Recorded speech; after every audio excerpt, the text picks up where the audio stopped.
Neste momento, talvez você esteja enfrentando portas que se fecham inexplicavelmente, relacionamentos que se desfazem sem motivo aparente, ou um vazio que nada parece preencher.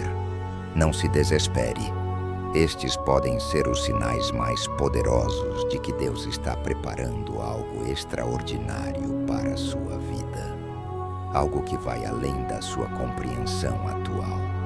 Algo que transcende seus planos limitados e revela um propósito divino muito maior. Imagine por um momento, e se esse desconforto que você sente não for um problema, mas sim um convite divino? E se as portas fechadas não forem rejeições, mas redirecionamentos para algo muito maior? A Bíblia está repleta de histórias de pessoas comuns que, ao perceberem os sinais divinos, tiveram suas vidas completamente transformadas. Pessoas que, como você, enfrentaram momentos de incerteza, dúvida e até mesmo resistência antes de entrarem no propósito perfeito de Deus. Pense em Abraão, que precisou deixar tudo o que conhecia para seguir uma promessa. Ou em José, que passou por traição, escravidão e prisão antes de ver o cumprimento dos sonhos que Deus havia plantado em seu coração. Ou ainda em Moisés, que viveu 40 anos no deserto antes de liderar um povo inteiro para a liberdade. Cada um deles experimentou sinais divinos de mudança, alguns sutis, outros dramáticos, mas todos precisaram responder com obediência para verem a transformação acontecer. Hoje, vamos mergulhar profundamente nesses sinais divinos, aprender a reconhecê-los e, mais importante, descobrir como responder a eles de maneira que libere todo o potencial que Deus colocou em você. Porque, meu amigo, quando Deus quer mudar sua vida, não é apenas para seu benefício pessoal, mas para impactar gerações através de você. Sua obediência aos sinais divinos pode desencadear bênçãos que afetarão pessoas que você nem conhece ainda. Antes de continuarmos, quero que você faça uma pausa e reflita. Quais sinais você tem ignorado? Quais desconfortos persistentes têm batido à porta do seu coração? Quais sonhos aparentemente impossíveis continuam ressurgindo em sua mente? Estes podem ser os primeiros sussurros de uma transformação divina que está prestes a acontecer. E hoje, neste momento exato, pode ser o ponto de virada que você tem esperado. Fundamento bíblico da transformação divina. Para entendermos como Deus opera transformações em nossas vidas, precisamos primeiro compreender que este é o padrão divino desde o início dos tempos. No livro de Gênesis, vemos que antes de criar algo novo, Deus sempre declara que algo precisa mudar. No princípio, Deus criou os céus e a terra. A terra, porém, estava sem forma e vazia. Gênesis 1:1-2. Observe que antes da ordem havia o caos. Antes da beleza havia o vazio. Antes da luz havia trevas. Este padrão se repete ao longo de toda a narrativa bíblica. Antes de transformar uma nação através de Abraão, Deus primeiro o tirou de sua terra natal, de sua zona de conforto. Sai da tua terra, da tua parentela e da casa de teu pai, para a terra que eu te mostrarei. Gênesis 12:1. O desconforto da mudança foi o prelúdio da bênção. Abraão precisou abandonar tudo o que era familiar, tudo o que representava segurança e identidade para ele. Imagine o que significava naquela época deixar sua terra e sua família extensa. Era mais do que uma mudança geográfica. Era uma ruptura completa com seu passado, com sua rede de apoio, com tudo o que definia quem ele era. E foi exatamente nesse lugar de desapego e vulnerabilidade que Deus pôde começar a moldar o pai de uma grande nação. Da mesma forma, antes de transformar José em governador do Egito, Deus permitiu que ele passasse pelo poço, pela escravidão e pela prisão. Cada etapa aparentemente negativa era, na verdade, um degrau no caminho para o propósito divino. José mais tarde reconheceu isso quando disse aos seus irmãos: "Vós, na verdade, intentastes o mal contra mim, mas Deus o tornou em bem." Gênesis 50 e 20. Pense na jornada de José, vendido como escravo pelos próprios irmãos, falsamente acusado pela esposa de Potifar, esquecido na prisão pelo copeiro do faraó. Cada uma dessas experiências poderia ter sido interpretada como um sinal de que Deus o havia abandonado. No entanto, cada aparente desvio estava, na verdade, alinhando-o perfeitamente com o propósito divino. Na casa de Potifar, ele aprendeu administração. Na prisão, desenvolveu integridade e ganhou a confiança dos outros. Cada circunstância adversa estava moldando seu caráter e preparando-o para a posição de liderança que viria a ocupar.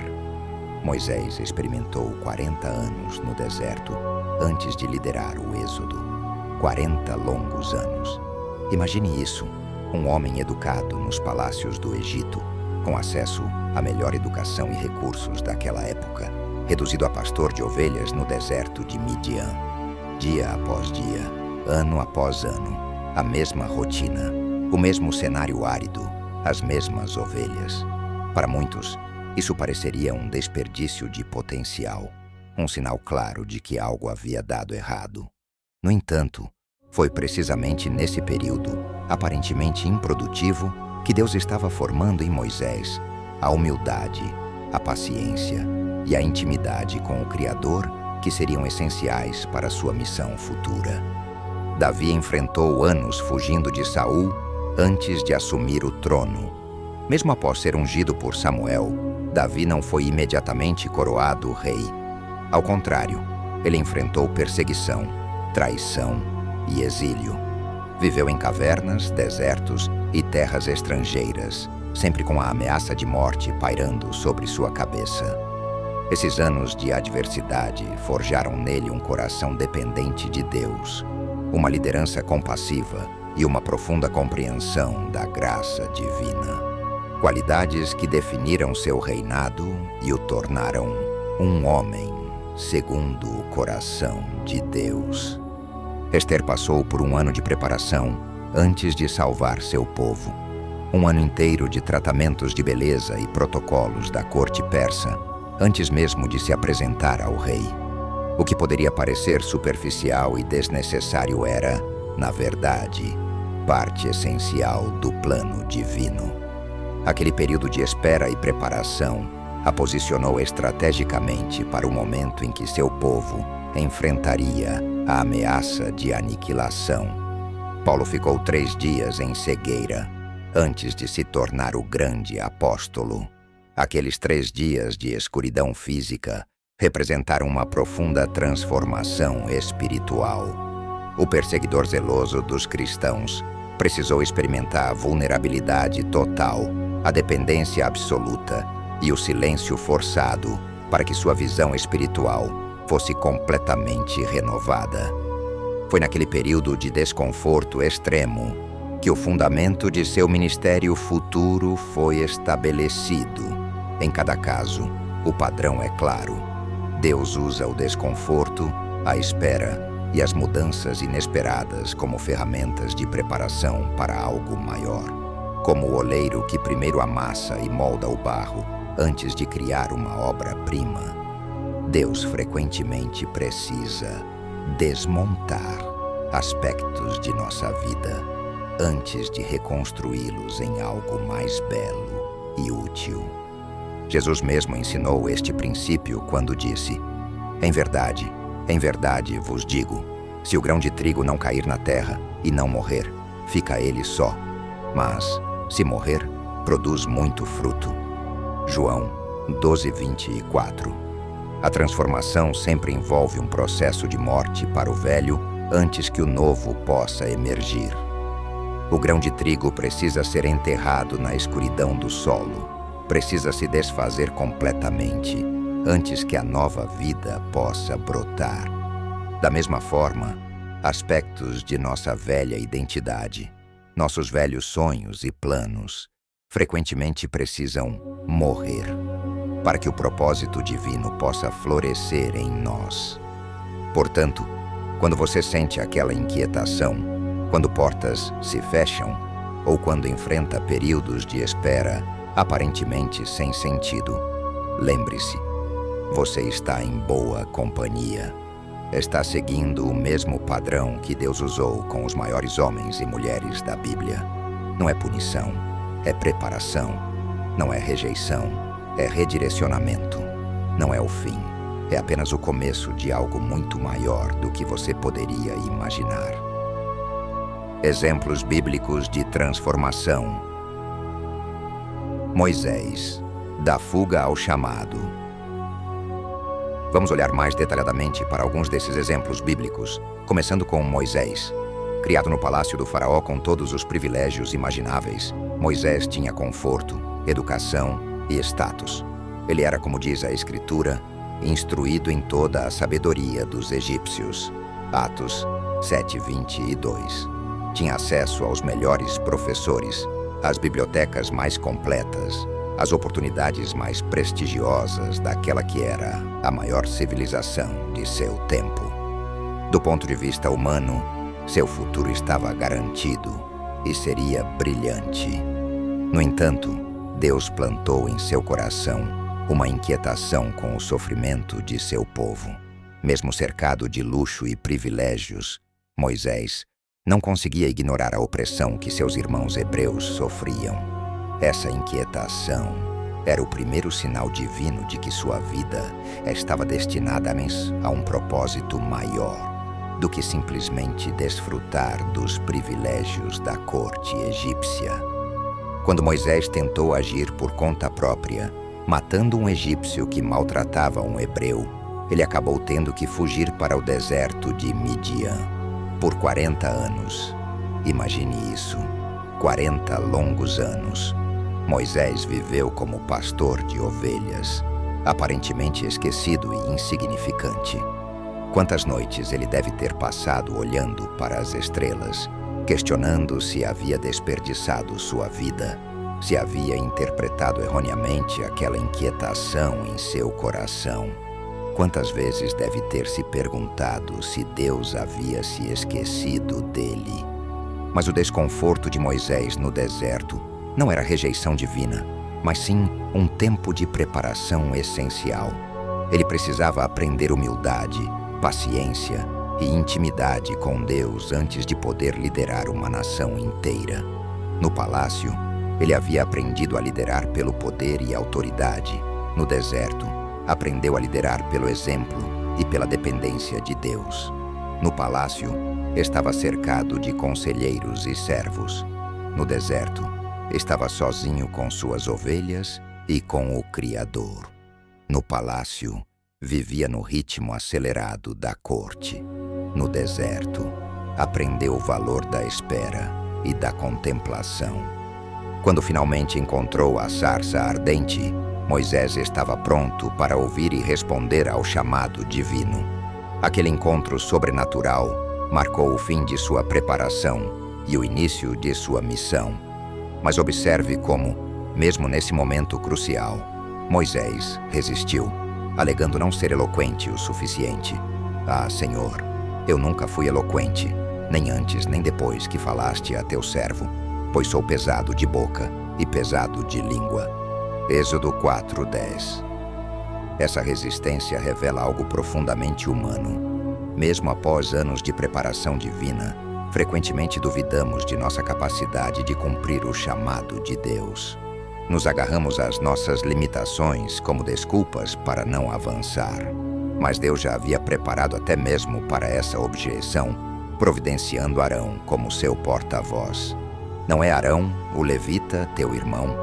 Eu sei que ele fala bem. Ele falará por ti ao povo. Ele te será por boca, e tu lhe serás por Deus. Êxodo 4:14 a 16. Isso nos ensina que quando Deus quer transformar nossa vida, Ele já pensou em cada detalhe, cada obstáculo, cada necessidade. Nada pega Deus de surpresa. Suas limitações não são surpresa para ele. Na verdade, frequentemente é através dessas mesmas limitações que sua glória se manifesta mais claramente.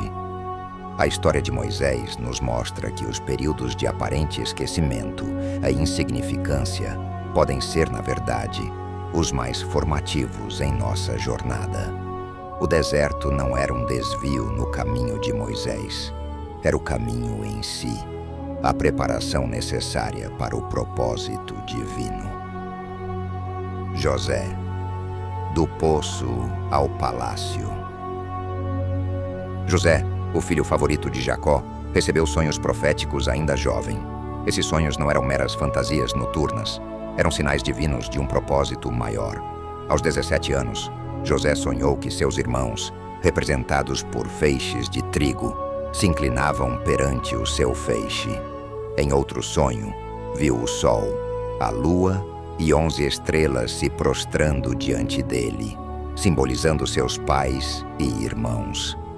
Esses sonhos eram tão claros, tão vívidos, que José não hesitou em compartilhá-los com sua família.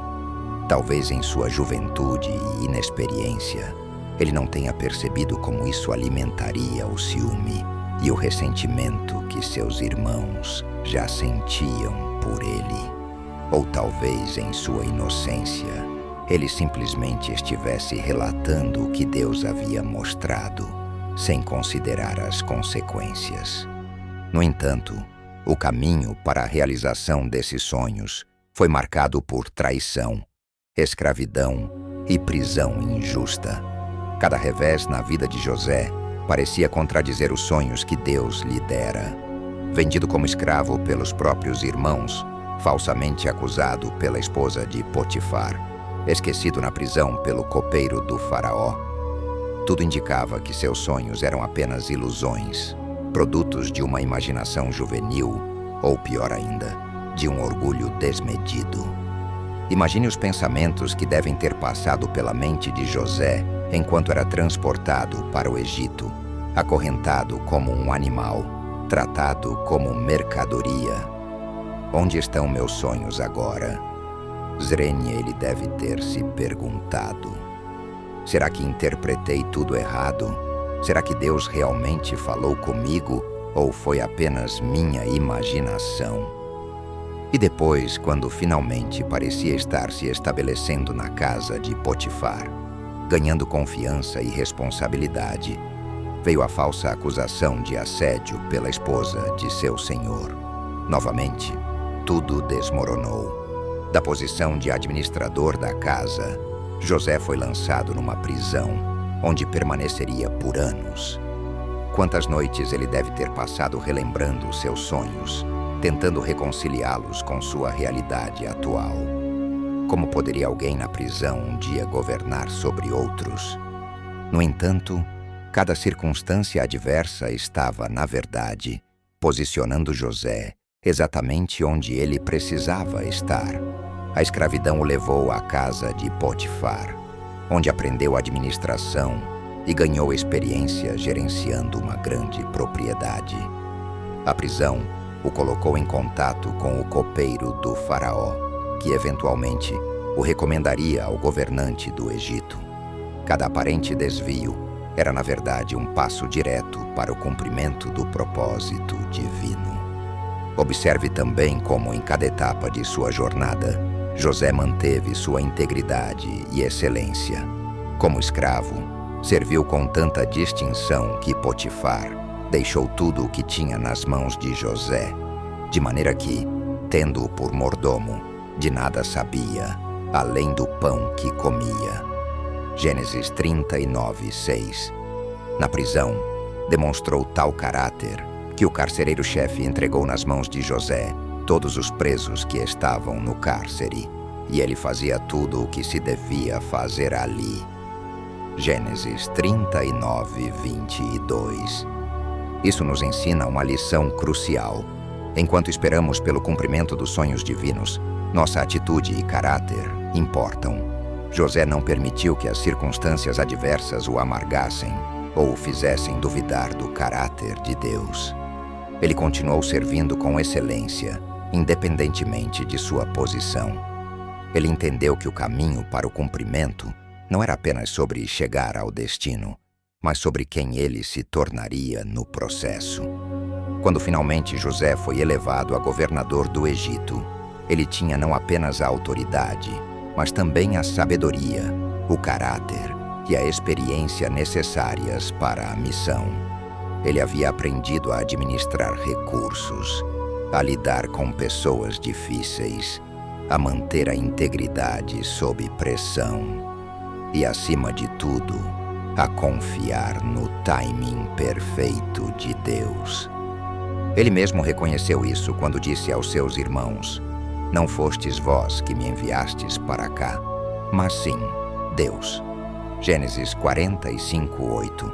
José havia chegado a um lugar de compreensão profunda. Todos os reveses, todas as injustiças, todas as esperas não foram acidentes ou desvios. Foram parte integrante do plano divino para posicioná-lo exatamente onde ele precisava estar, no momento exato em que precisava estar lá. A história de José nos ensina que os sonhos divinos raramente se realizam da maneira que imaginamos. O caminho frequentemente inclui vales profundos antes dos picos mais altos. Mas cada vale, cada desafio, cada espera tem um propósito: nos moldar e nos posicionar para o momento certo. Paulo, da perseguição ao apostolado.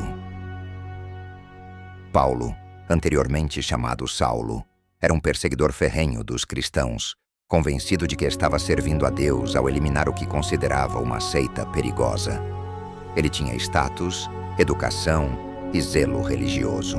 Como ele mesmo descreveu, circuncidado ao 8º dia, da linhagem de Israel, da tribo de Benjamim, hebreu de hebreus, quanto à lei, fariseu, quanto ao zelo, perseguidor da igreja, quanto à justiça que há na lei, irrepreensível.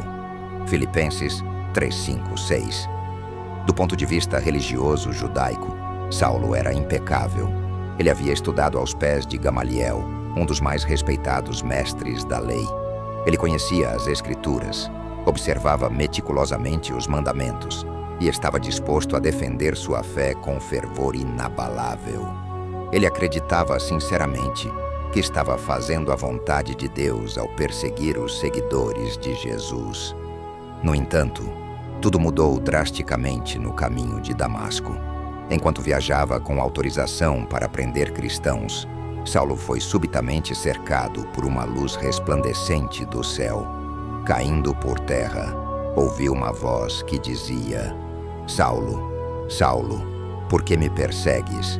Quando perguntou quem falava, a resposta veio: "Eu sou Jesus, a quem tu persegues." Atos 9:4-5. Aquele momento de cegueira física foi o sinal de que sua visão espiritual estava prestes a ser transformada para sempre. Durante 3 dias, Paulo permaneceu cego, sem comer ou beber, confrontando tudo o que acreditava até então. Imagine o turbilhão em sua mente, todas as suas convicções, todo o seu entendimento das Escrituras, toda a sua identidade como fariseu zeloso. Tudo estava sendo questionado e reexaminado à luz desse encontro sobrenatural. Esse período de desconforto extremo foi essencial para sua transformação. Às vezes, Deus precisa nos cegar para nossas antigas percepções, antes que possamos ver sua verdade com clareza. Paulo precisava desse tempo de isolamento e reflexão profunda para processar a revelação de que Jesus, a quem ele perseguia, era de fato o Messias prometido. Quando Ananias finalmente veio e impôs as mãos sobre ele, não apenas sua visão física foi restaurada, mas uma nova visão espiritual nasceu, e logo lhe caíram dos olhos como que umas escamas, e recuperou a vista, e levantando-se, foi batizado. Atos 9:18. Aquele que era o mais improvável candidato a apóstolo, tornou-se um dos mais poderosos proclamadores do Evangelho. Paulo passou de perseguidor a perseguido, de inimigo a defensor, de destruidor a construtor da igreja. A transformação foi tão radical que muitos cristãos inicialmente duvidaram de sua sinceridade. Todos os que o ouviam estavam atônitos e diziam: não é este o que perseguia em Jerusalém os que invocavam este nome? Atos 9, 21. Nos anos seguintes, Paulo enfrentaria naufrágio, prisão, açoites e rejeição. No entanto, ele compreendeu que cada dificuldade tinha um propósito, como ele mesmo escreveu. E sabemos que todas as coisas cooperam para o bem daqueles que amam a Deus, daqueles que são chamados segundo o seu propósito. Romanos 8, 28. A história de Paulo nos ensina que ninguém está além do alcance da transformação divina. Não importa quão firmemente estabelecidos estejamos em nossos caminhos, quão convencidos de nossa própria retidão, Deus pode interromper nossa jornada com um encontro transformador. E, frequentemente, aqueles que são mais radicalmente transformados tornam-se os mais poderosos instrumentos nas mãos de Deus. Paulo também nos mostra que a transformação genuína afeta todas as áreas de nossa vida. Sua teologia mudou, suas prioridades mudaram, seus relacionamentos mudaram, até mesmo seu nome mudou. Quando Deus transforma uma vida, a mudança é holística e profunda. Sinais de transformação divina. Agora que compreendemos o padrão bíblico de transformação, vamos identificar os sinais específicos de que Deus está preparando uma grande mudança em sua vida. Estes sinais não são coincidências. São comunicações divinas, convites para uma jornada de propósito e significado. Primeiro desconforto persistente. O primeiro sinal poderoso é o desconforto persistente. Quando você sente que algo não está certo, mesmo que externamente tudo pareça perfeito, preste atenção. Este desconforto pode se manifestar como uma inquietação espiritual, um sentimento de que você está no lugar errado, ou simplesmente a sensação de que há algo mais para a sua vida. Davi sentiu esse desconforto quando estava no palácio de Saul.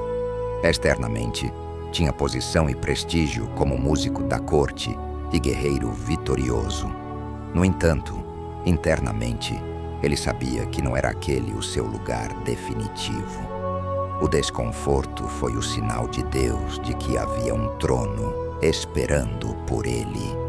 Este desconforto não é necessariamente um sinal de que algo está errado com você, mas sim que Deus está preparando você para algo diferente.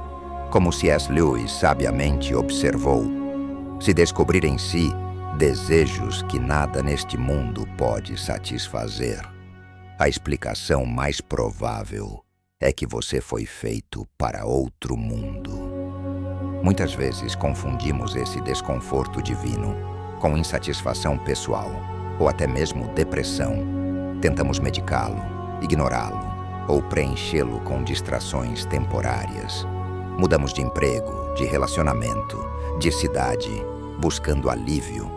Mas se o desconforto é um sinal divino, nenhuma mudança externa trará paz duradoura, porque o que precisa mudar é algo mais profundo.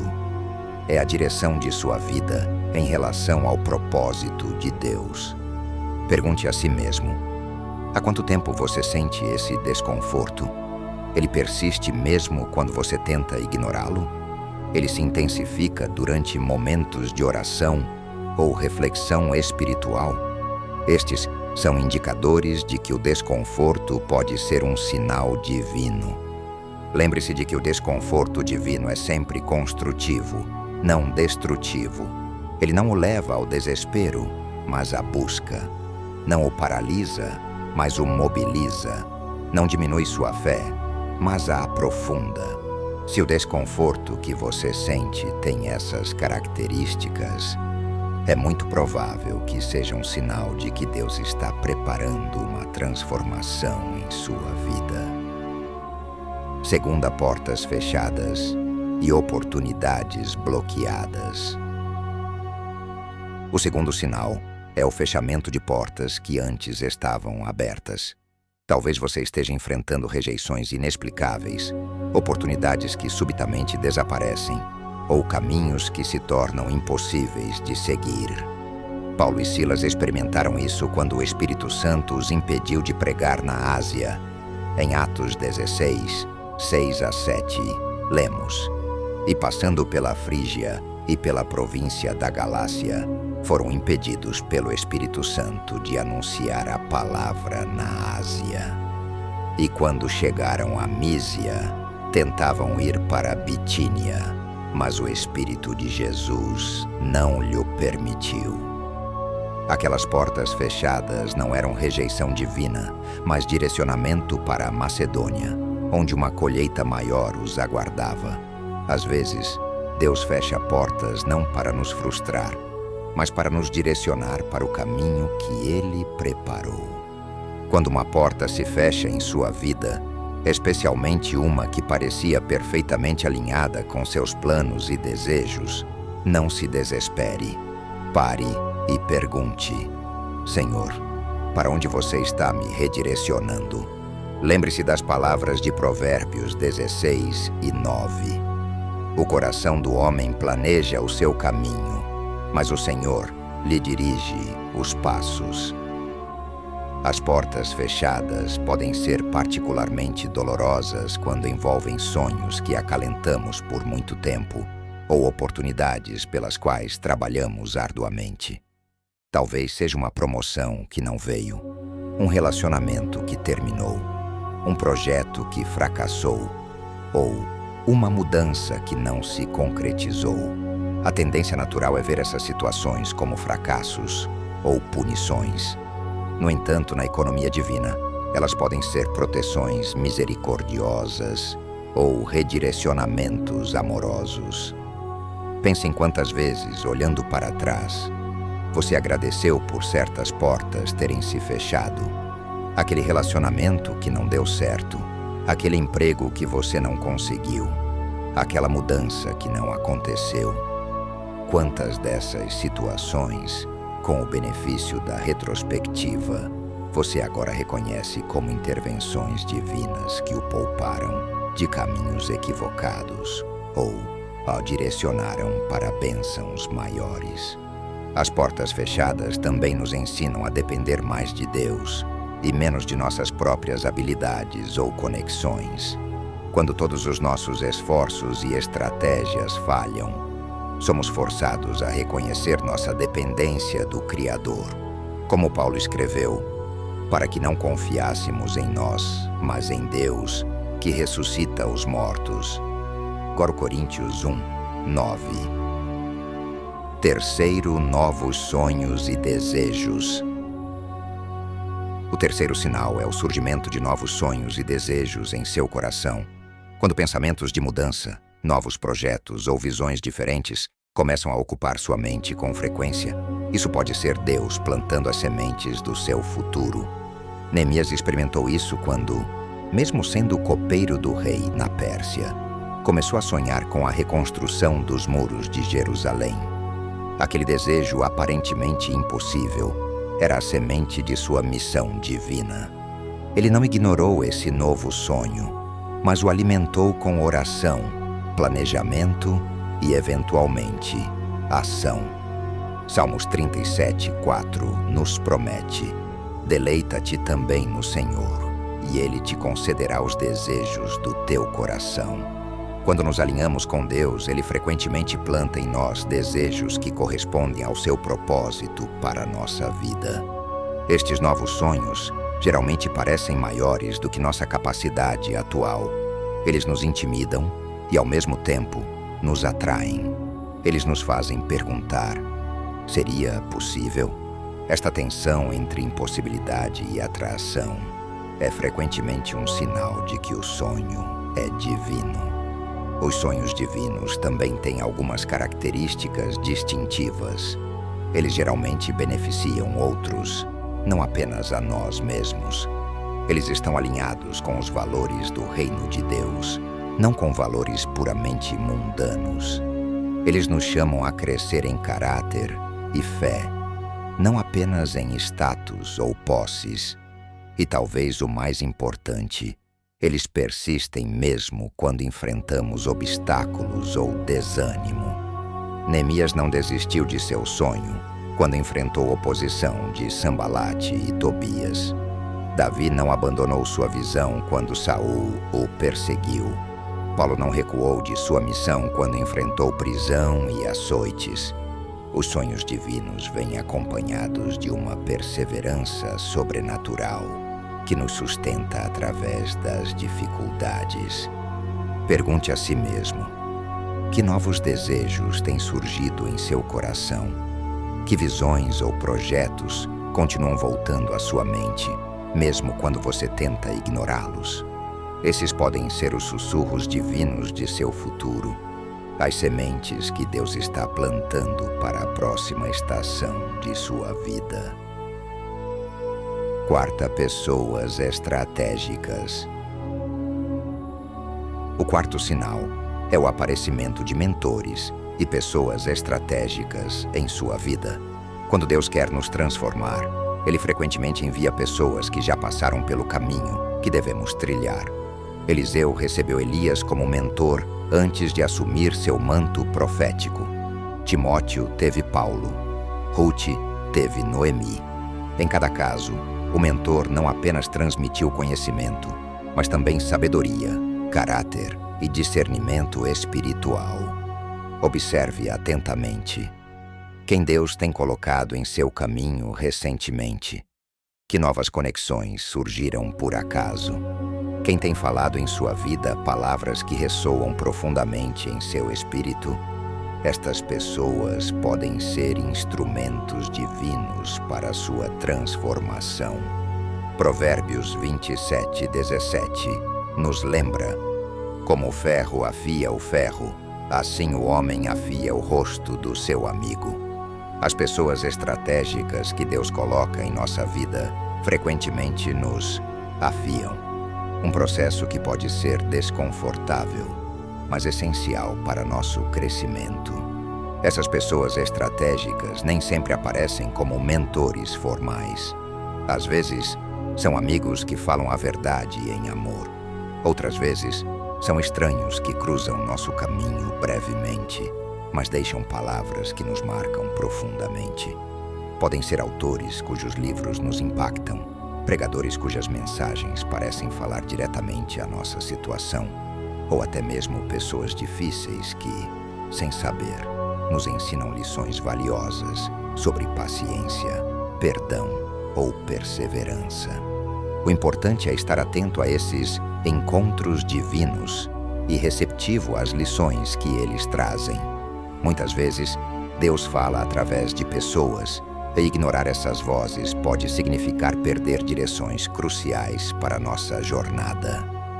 Também é importante notar que, quando Deus está preparando uma transformação em nossa vida, Ele frequentemente remove certas pessoas de nosso círculo, enquanto traz outras. Relacionamentos que antes eram centrais podem se tornar periféricos, enquanto novas conexões ganham importância. Isso não significa necessariamente que os relacionamentos anteriores eram negativos, apenas que eles pertenciam a uma estação diferente de sua vida. Quinta confirmação sobrenatural. O quinto sinal são as confirmações sobrenaturais que Deus envia para validar a direção que Ele está indicando. Estas podem vir através de circunstâncias providenciais, palavras proféticas, sonhos, visões ou coincidências divinas, que são estatisticamente improváveis. Gideão recebeu confirmação através do velo de lã. 2 vezes ele pediu um sinal específico, e 2 vezes Deus respondeu exatamente como solicitado. Juízes 6:36-40. Isso fortaleceu sua fé para liderar Israel contra os midianitas, mesmo estando em grande desvantagem numérica. José recebeu confirmação através de sonhos repetidos. Primeiro seus próprios sonhos, depois sua capacidade de interpretar os sonhos de outros, culminando com os sonhos do copeiro, do padeiro e do próprio faraó. Cada sonho era uma peça do quebra-cabeça divino, confirmando o caminho que Deus havia traçado. Pedro recebeu confirmação através de uma visão do lençol cheio de animais impuros, seguida pela chegada dos mensageiros de Cornélio e, posteriormente, pelo derramamento do Espírito Santo sobre os gentios. Essa sequência de confirmações foi necessária para superar séculos de separação religiosa entre judeus e gentios. Deus conhece nossa tendência à dúvida e ao medo, especialmente quando enfrentamos grandes mudanças. Por isso, em sua misericórdia, Ele frequentemente nos envia confirmações que fortalecem nossa fé e nos dão coragem para avançar. Estas confirmações podem vir de maneiras surpreendentes e variadas. Talvez seja uma mensagem que você ouve no culto que parece responder exatamente à pergunta que você vinha fazendo a Deus, ou um versículo que salta aos seus olhos durante sua leitura bíblica, ou um conselho de alguém que não conhece sua situação, mas fala palavras que se alinham perfeitamente com o que Deus já vinha sussurrando ao seu coração. Às vezes, as confirmações vêm através de coincidências divinas, eventos sincronizados de uma maneira que desafia a explicação natural. Você pensa em alguém e essa pessoa liga. Você precisa de um recurso específico e ele aparece de forma inesperada. Você se depara repetidamente com o mesmo tema ou mensagem em contextos completamente diferentes. C.S. Lewis chamou essas coincidências de acotoveladas divinas, como se Deus estivesse gentilmente cutucando você e dizendo: "Está prestando atenção? Estou falando com você." É importante notar, no entanto, que as confirmações sobrenaturais geralmente validam o que Deus já vem falando através de sua palavra e de outros meios. Elas raramente são o único meio de direção, mas sim uma confirmação adicional que fortalece nossa confiança no caminho já indicado. Como responder aos sinais divinos? Reconhecer os sinais divinos é apenas o primeiro passo. A questão crucial é como devemos responder a eles. Qual deve ser nossa atitude diante desses indicadores de que Deus quer transformar nossa vida? 1. Abrace o desconforto. Primeiro, não resista ao desconforto. Abrace-o como parte do processo divino.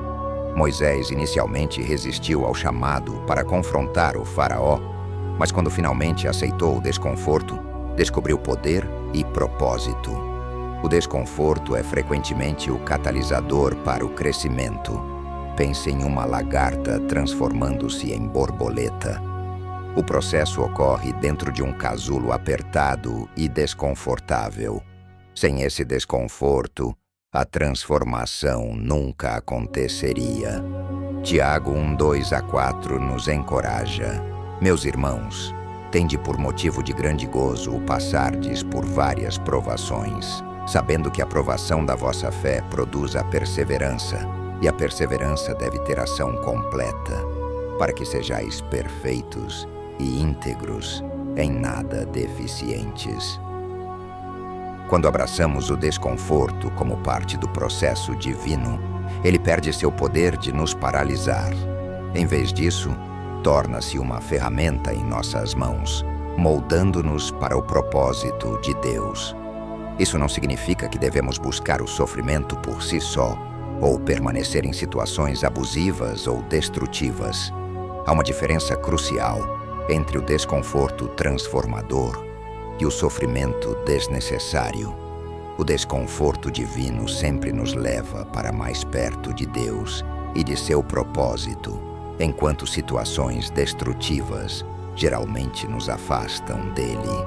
Abraçar o desconforto também significa estar disposto a fazer perguntas difíceis e enfrentar verdades inconvenientes sobre nós mesmos.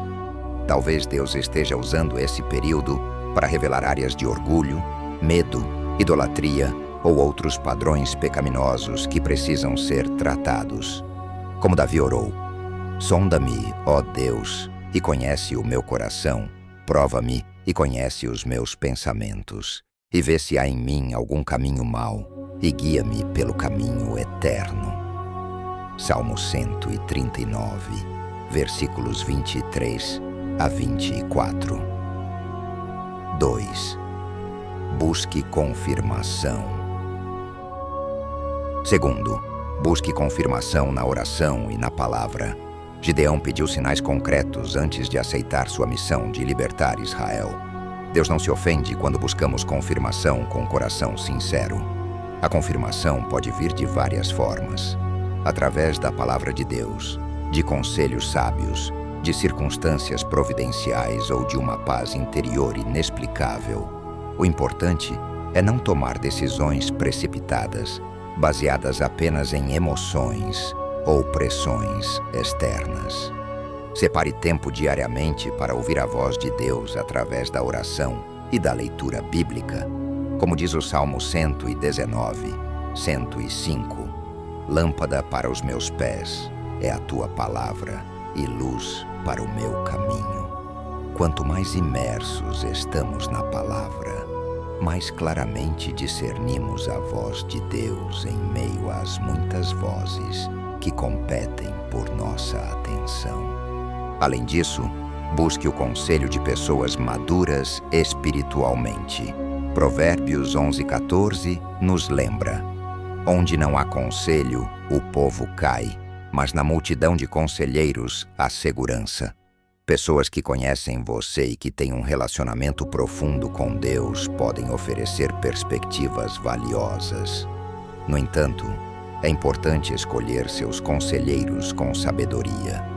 Busque pessoas que demonstrem o fruto do Espírito em suas vidas, que tenham um histórico de decisões sábias e que não tenham agendas pessoais em relação à sua situação.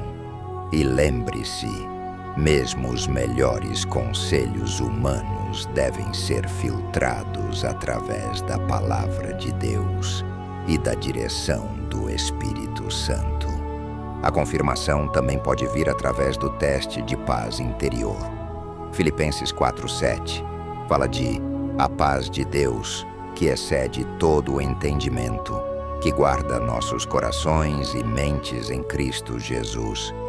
Quando estamos no centro da vontade de Deus, frequentemente experimentamos uma paz profunda, mesmo em meio a circunstâncias desafiadoras.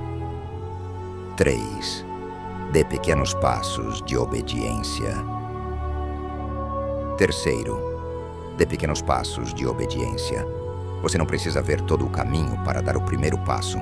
Abraão saiu sem saber para onde ia, apenas confiando na promessa divina. Cada passo de obediência traz mais clareza sobre o próximo. Muitas vezes, esperamos ter 100% de certeza antes de agir, mas Deus raramente opera assim. Ele frequentemente revela apenas o próximo passo, exigindo nossa fé para avançar. Como diz o provérbio, Deus guia o barco que está em movimento. Estes pequenos passos de obediência constroem nossa fé e demonstram a Deus que estamos dispostos a segui-lo, mesmo quando o caminho não está completamente claro. Eles também nos ajudam a desenvolver o hábito da obediência, essencial para qualquer transformação significativa. Lembre-se das palavras de Jesus em Lucas 16:10. Quem é fiel no pouco, também é fiel no muito. E quem é injusto no pouco, também é injusto no muito. A maneira como respondemos aos pequenos direcionamentos de Deus hoje determina as grandes oportunidades que Ele nos confiará amanhã. Os pequenos passos de obediência também nos protegem de ficarmos paralisados pelo medo do desconhecido. Em vez de ficar sobrecarregado pela magnitude da mudança que Deus pode estar chamando você a fazer, Concentre-se apenas no próximo passo. Como escreveu Martin Luther King Jr., você não precisa ver toda a escada, apenas dê o primeiro passo com fé. Esses passos de obediência podem parecer insignificantes no momento. Uma conversa difícil que você precisa ter, um hábito que precisa abandonar, um compromisso que precisa assumir, um pedido de perdão que precisa fazer. No entanto, cada um desses pequenos atos de obediência pode ser o catalisador para transformações muito maiores em sua vida. Quarto, prepare-se para a resistência. Quarto, prepare-se para a resistência. Quando Deus está prestes a elevar você, frequentemente surgem oposições inesperadas. Neemias enfrentou zombaria e ameaças quando começou a reconstruir os muros. Essa resistência não era sinal para desistir, mas confirmação de que estava no caminho certo. A resistência pode vir de fontes externas, pessoas que não compreendem sua visão, circunstâncias adversas, limitações de recursos, mas também pode vir de dentro, dúvidas, medos, inseguranças, velhos hábitos que resistem à mudança. Paulo reconheceu essa batalha interna quando escreveu em Romanos 7,16: Porque o que faço, não o entendo, pois o que quero, isso não pratico, mas o que odeio, isso faço. A transformação raramente é um processo suave e linear. Envolve lutas, recuos temporários e a necessidade constante de renovar nossa mente. No entanto, a boa notícia é que não enfrentamos essa resistência sozinhos. Como Paulo também escreveu, posso todas as coisas naquele que me fortalece. Filipenses 4,13. A mesma graça que inicia a transformação em nossa vida é a graça que nos sustenta através dela. Quando enfrentamos resistência, é crucial lembrar por que começamos a jornada em primeiro lugar. Mantenha diante de si a visão que Deus lhe deu, o propósito para o qual Ele o está chamando. Como Jesus, que pelo gozo que lhe estava proposto, suportou a cruz, desprezando a ignomínia. Hebreus 12:2. Nós também precisamos manter nossos olhos fixos no resultado final, para perseverar através das dificuldades. Também é importante reconhecer que a resistência frequentemente intensifica justo antes de grandes avanços, como nas dores de parto que se intensificam antes do nascimento. Os desafios podem aumentar justo antes da manifestação do propósito divino. Não desista quando a batalha ficar mais acirrada. Pode ser um sinal de que a vitória está próxima. 5. Cultive a gratidão. Quinto, cultive um espírito de gratidão em todas as circunstâncias. A gratidão transforma nossa perspectiva e nos ajuda a ver as oportunidades escondidas nos desafios. Como Paulo escreveu em 1 Tessalonicenses 5:18: Em tudo dai graças, porque esta é a vontade de Deus em Cristo Jesus para convosco. A gratidão não é negar as dificuldades ou fingir que tudo está bem quando não está. É reconhecer que mesmo nas circunstâncias mais desafiadoras, Deus está presente e trabalhando para o nosso bem. É escolher focar não apenas no que estamos perdendo ou deixando para trás, mas também no que Deus está preparando à nossa frente. Quando José finalmente se revelou aos seus irmãos, ele não estava amargo pelos anos de sofrimento. Em vez disso, ele viu a mão de Deus em toda a sua jornada. Agora, pois, não vos entristeçais, nem vos irriteis contra vós mesmos, por me terdes vendido para aqui. Porque para a preservação da vida, Deus me enviou adiante de vós. Gênesis 45:5. A gratidão também nos protege do veneno da amargura, que pode facilmente se enraizar quando enfrentamos injustiças ou decepções. Como Hebreus 12:15 adverte, atentando diligentemente para que ninguém seja privado da graça de Deus e para que nenhuma raiz de amargura, brotando, vos perturbe e por ela muitos sejam contaminados. Pratique a gratidão diariamente, mesmo e especialmente nos períodos de transição e incerteza. Mantenha um diário de gratidão, onde você registra regularmente as bênçãos, grandes e pequenas, que Deus tem derramado em sua vida. Isso treinará sua mente para reconhecer a bondade de Deus mesmo nas circunstâncias mais desafiadoras. Exemplos contemporâneos de transformação. Os princípios de transformação divina que vemos na Bíblia continuam operando hoje. Inúmeras pessoas ao nosso redor experimentaram mudanças profundas após reconhecerem e responderem aos sinais divinos. Pense em pessoas como Corrie ten Boom, que perdeu quase toda a sua família no Holocausto, mas encontrou força para perdoar seus algozes e se tornou uma poderosa mensageira de reconciliação. Sua história, relatada no livro O Refúgio Secreto, tem inspirado milhões ao redor do mundo. O desconforto extremo da prisão em um campo de concentração tornou-se o cadinho onde sua fé foi purificada e fortalecida. Ou Nick Vujicic, nascido sem braços e pernas, que transformou sua limitação física em uma plataforma global para inspirar milhões. Quantas vezes ele deve ter questionado por que Deus permitiu que ele nascesse com tais limitações? No entanto, ao abraçar sua condição única e permitir que Deus a usasse para sua glória, Nick descobriu um propósito que transcende qualquer limitação física. Mais perto de nós, talvez você conheça alguém que perdeu o emprego apenas para descobrir seu verdadeiro chamado. Aquela porta fechada, que inicialmente parecia uma tragédia, revelou-se uma redireção divina para um caminho de maior realização e impacto. Ou alguém que enfrentou uma doença grave que se tornou um catalisador para uma vida mais significativa e focada no que realmente importa.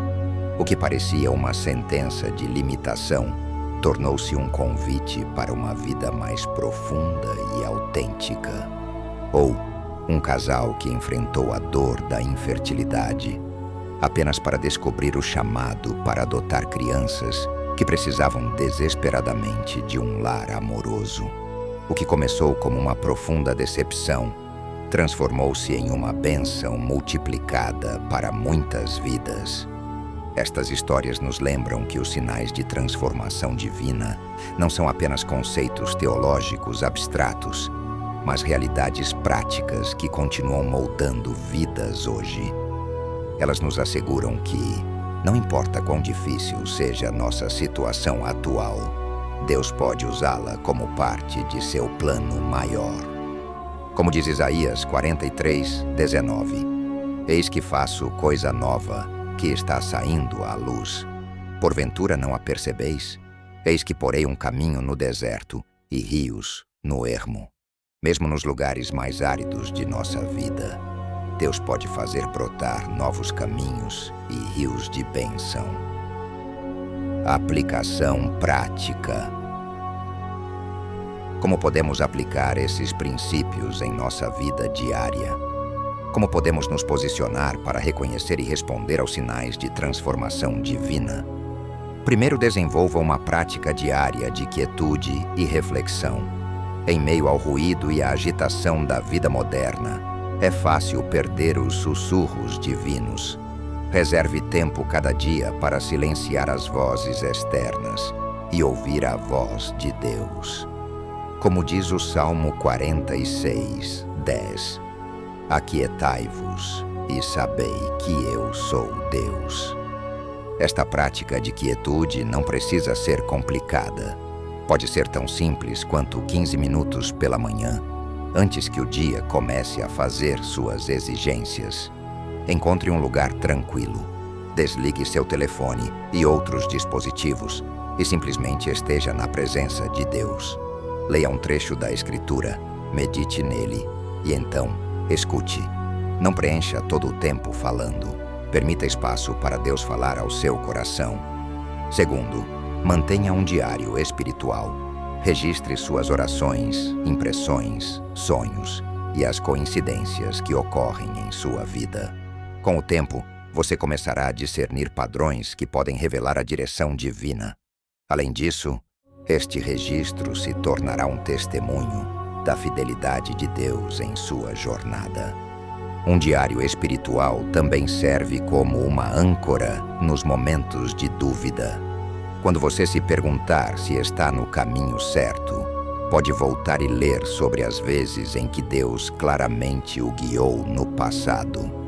Como Samuel ergueu Ebenezer, uma pedra de lembrança, dizendo: "Até aqui nos ajudou o Senhor."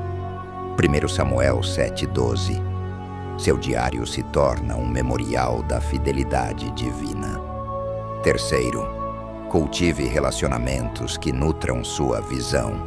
Cerque-se de pessoas que acreditam em você e no que Deus pode fazer através de você. Afaste-se de vozes negativas que constantemente questionam ou diminuem os sonhos que Deus colocou em seu coração. Provérbios 13:20 nos adverte: "Quem anda com os sábios será sábio, mas o companheiro dos tolos sofre aflição." As pessoas com quem você passa tempo têm uma influência profunda em sua visão, seus valores e suas escolhas. Escolha cuidadosamente seus companheiros de jornada, especialmente durante períodos de transformação. Isso não significa que você deve se cercar apenas de pessoas que concordam com você. Conselheiros sábios frequentemente nos desafiam e nos fazem perguntas difíceis. A diferença é que eles o fazem a partir de um lugar de amor e fé em seu potencial, não de ceticismo ou inveja. Quarto, pratique a gratidão mesmo nas circunstâncias difíceis. A gratidão muda nossa perspectiva e nos ajuda a ver as oportunidades escondidas nos desafios. Como Paulo escreveu em 1 Tessalonicenses 5:18, "Em tudo dai graças, porque esta é a vontade de Deus em Cristo Jesus para convosco." A gratidão não é negar as dificuldades ou fingir que tudo está bem quando não está. É reconhecer que mesmo nas circunstâncias mais desafiadoras, Deus está presente e trabalhando para o nosso bem. É escolher focar não apenas no que estamos perdendo ou deixando para trás, mas também no que Deus está preparando à nossa frente. Quinto, esteja disposto a deixar ir.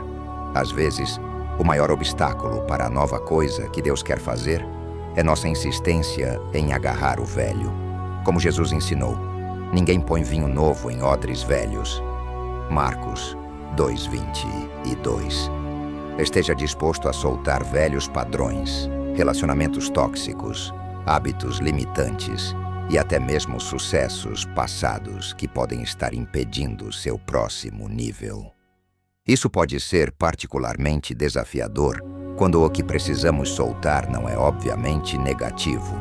Pode ser um bom emprego, um ministério frutífero ou um relacionamento confortável.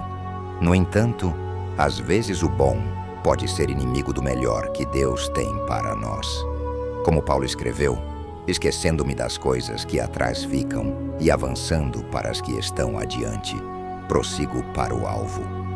Filipenses 3:13-14.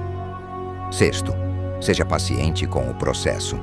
A transformação raramente acontece da noite para o dia. Assim como uma semente precisa de tempo para germinar, crescer e dar fruto, os propósitos divinos frequentemente se desenvolvem em estações. Não tente apressar o que Deus está fazendo em sua vida. Eclesiastes 3:1 nos lembra: "Para tudo há um tempo determinado, e há tempo para todo propósito debaixo do céu." Há um tempo para plantar e um tempo para colher, um tempo para derrubar e um tempo para edificar.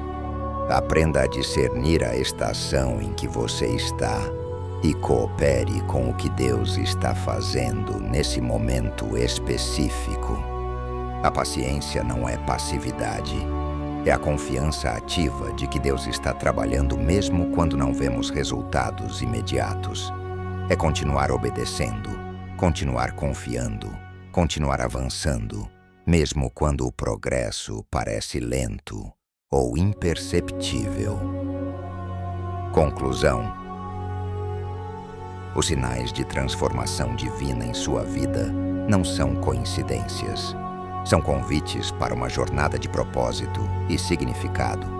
Assim como Deus transformou pessoas comuns em gigantes da fé através dos séculos, Ele quer fazer o mesmo com você hoje. Não ignore os desconfortos, as portas fechadas, os novos sonhos ou as pessoas estratégicas que Ele tem colocado em seu caminho. Cada um desses sinais é uma peça do quebra-cabeça divino, que, quando montado, revelará o quadro completo do seu destino. Lembre-se, a transformação raramente é confortável, mas sempre vale a pena. Como a borboleta que deve lutar para sair do casulo a fim de fortalecer suas asas, nossas lutas de hoje estão nos preparando para voar amanhã. O desconforto não é punição, é preparação. As portas fechadas não são rejeição, são redirecionamento. A espera não é esquecimento, é posicionamento estratégico. Talvez você esteja no início de sua jornada de transformação, apenas começando a reconhecer os sinais divinos em sua vida. Ou talvez esteja no meio do processo, lutando com o desconforto e a incerteza que frequentemente acompanham grandes mudanças. Ou talvez esteja prestes a entrar na terra prometida, vendo os primeiros frutos do que Deus tem preparado. Onde quer que você esteja, saiba isto: o Deus que começou a boa obra em você é fiel para completá-la. Filipenses 1:6. Ele não o trouxe até aqui para abandoná-lo. Ele vê o fim desde o princípio, e cada passo de sua jornada está cuidadosamente orquestrado por sua mão amorosa. Hoje é o dia de reconhecer esses sinais e dar o primeiro passo em direção à transformação que Deus preparou para você. Não permita que o medo do desconhecido o mantenha preso a um lugar que já não é mais o seu. Como Esther, talvez você tenha chegado ao reino para um momento como este. Esther 4:10. 4. Comente abaixo: estou pronto para seguir os sinais de Deus. E compartilhe este vídeo com alguém que precisa dessa palavra hoje. Lembre-se, sua obediência aos sinais divinos pode ser a inspiração que outra pessoa precisa para dar o mesmo passo de fé. Inscreva-se no canal e ative o sino para receber mais mensagens que vão transformar sua caminhada espiritual. Até o próximo vídeo. E lembre-se, os maiores milagres sempre começam com um simples sim aos sinais de Deus.